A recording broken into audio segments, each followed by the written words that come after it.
հարաբերություն համեցնել։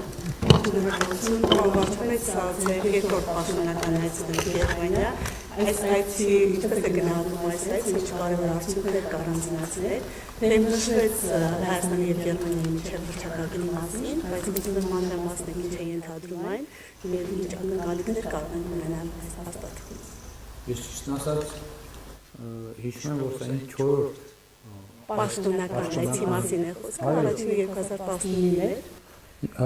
Գոնե հիշում եմ, որ Գերմանիայի կանցլերի հետ իր նստավայրում արդեն 4-րդ հանդիպումն է եւ իհարկե գուցե կարգավիճակների հարցում մի քիչ սխալվեմ, բայց 4-րդ այցն է։ Ինքը 4-րդ անգամ է, որ ես կանցլերի հետ իր նստավայրում հանդիպում եմ եւ իհարկե այո ռազմավարական օրակարգի մասին փաստաթուղթ ենք ստորագրել, դա նախ առաջինը արտահայտում է այս ընթացքում մեր ունեցած հարաբերությունների բարձր մակարդակը։ Գիտեք, որ Եվրոպական միությունում Գերմանիան Հայաստանի թիվ 1 առևտրատնտեսական գործընկերն է, բայց նաև մենք այդ տնտեսական համագործակցության կառուցվածքը փոխելու շուրջ ենք աշխատում մեր տնտեսական հարաբերությունների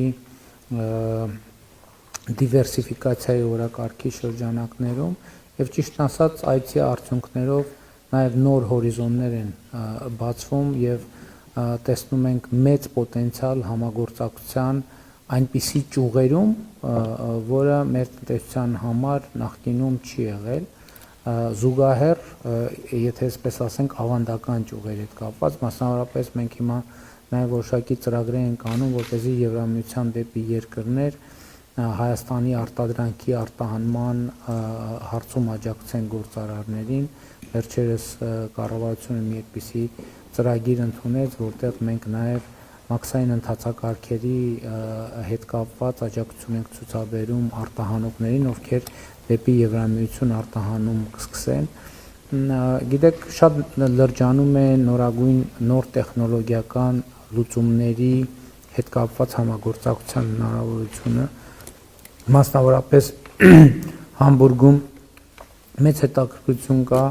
կանաչ ջրածնի վերաբերյալ եւ ասեմ նրանց համար, ովքեր կանաչ ջրածին տերմինը պարզաբանման կարիք ունի, արևային էլեկտրոէներգիան օգտագործվում է ջրածին արտադրելու համար, իսկ ջրածինը արդեն օգտագործվում է որպես վառելիք եւ հիմա նաեւ Եվրոպական միությունը ծրագրեր ունի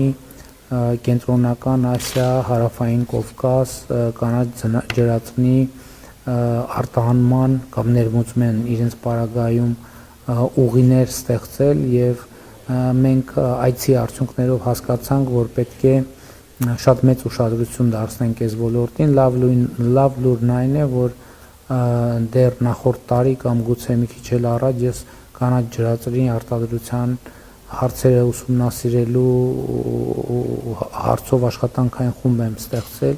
եւ այդ խումբը իմ նախորդ այցից հետո պայմանավորվածություն ձեռք բերվեց, որ գերմանական Fichtner ընկերության հետ համագործակցություն է ծավալվելու զուգահեռ նրան հիմա գիտեք նաեւ որ Հայաստանում արևային էներգետիկան շատ լուրջ զարգացում է ապրած մենք հիմա փաստորեն արևային կայաններ իրենց հզորությամբ երրակի անգամ ավել են մեր ատոմակայանից բայց նաեւ շատ կարեւոր է որ մենք կուտակիչ կայաններ ստեղծելու հնարավորություն ունենանք որովհետեւ արևային էներգիան լավ է բայց ինքը գիշերը չկա պետք է ցերեկը կուտակել իրեն գիշերը օգտագործելու համար ինչը շատ մեծ հեռանկարներ է բացում առաջինը մեր երկրի էներգետիկ անկախությունը ապահովելու համար եւ էլեկտրոէներգիայի արտահանման շատ մեծ պոտենցիալ կա նո իհարկե բնականաբար քննարկել ենք Թրիփուղի նախագծի հետ կապված հարցերը խաղաղության հաստատման համատեքստում նոր տնտեսական հնարավորությունները արդեն այն թեման որ Ադրբեջանի տարածքով դեպի Հայաստան գնացքներ են գալիս որ մենք սպասում ենք նաև որ Թուրքիայի սահմանի բացման ուղղությամբ աշխատանքները արդյունք կտան Համբուրգի նավահանգիստը ներգրավվում է եւ հետաքրքրված է Գյումրիում 4 նավահանգիստ ստեղծելու նախագծի հարցում եւ իրենք արդեն ներգրավված են եւ այսօր էլ վերահաստատեցին, որ այդ հետաքրքրությունը առավել եւս հիմա տարածաշրջանային նախագծերի համատեքստում ավելի է ակտիվացել եւ այդպես շարունակ։ Այսինքն իրականում հիմա ես տենց ձեր հարցին, այսինքն դեռ չեմ էլ հասցրել ամփոփել, ձեր հարցը առիթ էր, որ մտքումս ամփոփեմ ահագին ծանրակշիռ թեմաներ եւ օրակարգ է ձևավորվել այցի արդյունքներով։ Հավանիր տեսանյութը եւ բաժանորդագրվիր նորությունները բաց չթողնելու համար։